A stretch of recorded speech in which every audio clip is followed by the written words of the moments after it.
Get your free copy of the complete tutorial at www.teachucomp.com/free. Another way to create a custom brush tip is by using the brush panel.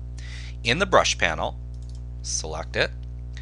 You click the brush tip shape button, make sure that's selected right here. And that will change the available options displayed at the right side of the panel. You start by selecting the shape of the brush tip that you want to customize from the listing of the shapes available in the scrolling list at the right side of the panel. And we'll just select our flower that we just made in the last lesson. Below that area, you can use the size or diameter slider to set the size of the brush tip right here. Just click and drag it, and it will change the size. Now you can also just type in a number in pixels that you want the brush tip to be in the text box provided right here as well if you prefer. Now if you make changes to the size and then wish to reset the changes, you can click the Restore to Original Size button, which is called the Use Sample Size in CS4 and earlier versions. It's located right here. And that will reset the brush size to its original diameter. You can check the Flip X and Flip Y checkboxes right here to either flip the brush stroke horizontally or vertically. In the Angle text box, located right here, you can type an angle for the brush stroke to have. You may also click and drag on the arrow in the picture of the brush tip to the right to define the angle as well.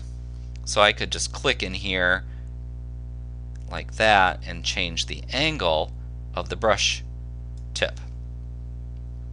You can also use the Roundness text box to type a roundness as a percentage into the text box, located right there. You can also click and drag on the two small balls in the circle in the picture of the brush tip at the right to set the roundness of the brush tip as well. You just click and drag like that.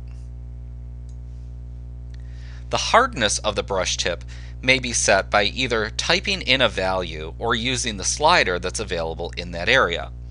And that controls the size of the brush's hard center. This is a percentage of the total brush diameter. Finally, the spacing selection down here also allows you to either type in a percentage here or use the slider, which sets the distance between the brush marks within a brush stroke. So I can just click and drag that, and you'll see the results in the preview at the bottom. Now if you deselect this option, then the speed of your mouse cursor as you click and drag to paint with the brush will instead determine the spacing. We'll go ahead and leave that set.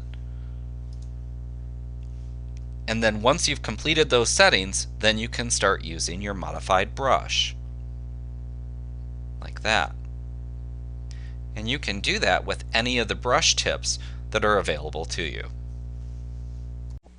Like what you see? Pick up your free copy of the complete tutorial at www.teachucomp.com/free.